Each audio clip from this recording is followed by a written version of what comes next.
Hello and welcome back. As a publishing company, there are several routes that you can follow to win the game. In this section, we're going to outline some market approaches which have already proven to be successful.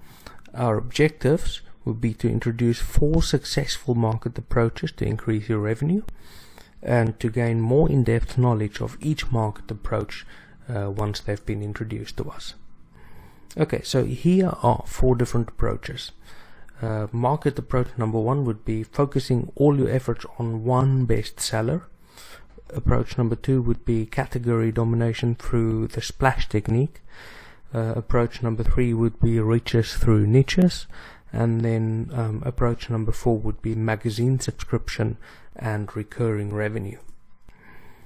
Now let's consider market approach number 1, where an author would focus all their efforts on one bestseller. Often we find that there are authors with just 1 or 2 books who make way for more, they make more money than their competitors who maybe has 50 publications. These authors would concentrate their entire monthly budget and their efforts on promoting only one book. Every event that they speak at, every social media post that they release, and all their efforts will relate directly or indirectly to one book. Eventually what happens is the sheer volume of positive comments that the book attracts will completely dominate the market beyond what any of the competitors of that book can achieve. Then what happens is academic writers, review sites, and even the newspapers start to talk about the book. Because the author's strategy eventually earned them a legitimate reputation as a distinctive authority on the topic. Now, this is a great tactic, but there are some requirements for this to be successful. Firstly, you have to be prepared to reinvest a part of your profits every month towards the promotion of the book, rather than trying to game the system. You really have to be an authority also on the particular topic that you're writing on, so that you can create awesome content. And then thirdly, you have to be absolutely certain that your fans would accept and love this book, so that you obviously can hedge yourself against any downturns. So I personally won't recommend this to everyone, but yes, this tactic will have some merit to it. Now let's have a look at market approach number 2, which is category domination through the splash technique. This is interesting because when I released my book on luxury brand marketing, I realized that one of my competitors, Professor Kapferer, whom I respect a great deal, had created a range of titles around the same topic. He taught me a good lesson, which is you can keep a core text but add several pathways to it which might interest the reader, and then create a separate book for every pathway. And this way, what happens in the search result is the author name keeps appearing several times over within the category. And you can take this a step further. You can also create several smaller ebooks which you buy cheaply from other writers that you've outsourced, and you can all use them as teasers to link back to your main article. So for example, if your main topic is luxury cars, you can create a book on luxury car sales, on luxury car hire, on luxury car financing, and then you'd link each book back to your main book that you want to sell. Now the requirements for this strategy would be that you've got to be prepared for high volume publishing, or either you've got to hire people to work for you. And then obviously high volume publishing is going to mean high volume research to be able to do it. And then obviously you have to be prepared to give up some control of the process and trust other writers to help you gain some volume. Right, let's have a look at market approach number 3, which is riches through niches.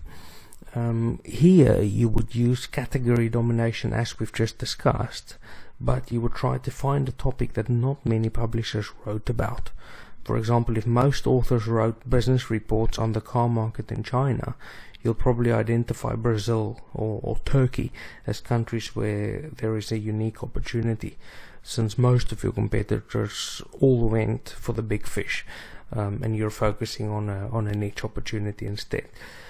But then you would probably have to create a series of market reports for that country, and start off by asking a very high price during the time that your competitors are actually ignoring that market opportunity.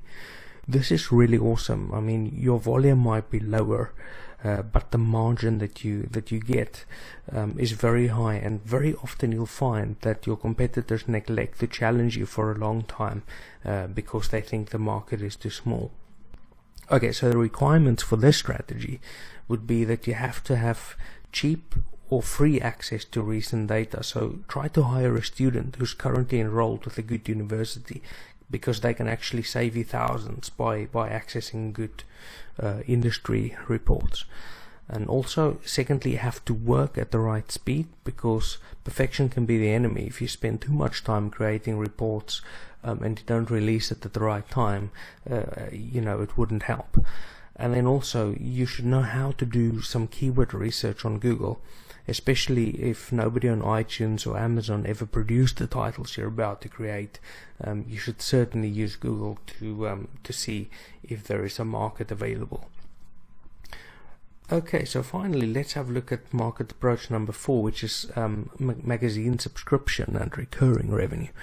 In my own opinion, this is the best option if you're prepared to put up the resources. Why do we say so? Because if you keep your subscribers happy, your recurring revenue will keep growing every month. And here you would essentially create an industry or a special interest magazine for a particular audience. It'll be available via multiple channels, and all your efforts will be directed towards marketing the magazine that you created until you've got a very solid subscriber base who are paying you monthly for it. This is again not for everyone, because the following requirement has to be met for magazine publishing. You've got to have constant, fresh information. You have to produce follow-up publications in good time to keep the trust of your readers, and you may need a full-time editor to facilitate the content and ensure that the quality remains consistent. And lastly, of course, Google and Amazon are becoming increasingly more protective of this category, so the acceptance rate is not as high as it is for ordinary books. Great, so now that we've discussed 4 different marketing approaches, I want you to sit down and think for yourself which approach would suit you best if you were to enter the publishing business right now. Talk to people on the forum about it, talk to me about it. Remember, planning before the execution phase is a vital part of our success.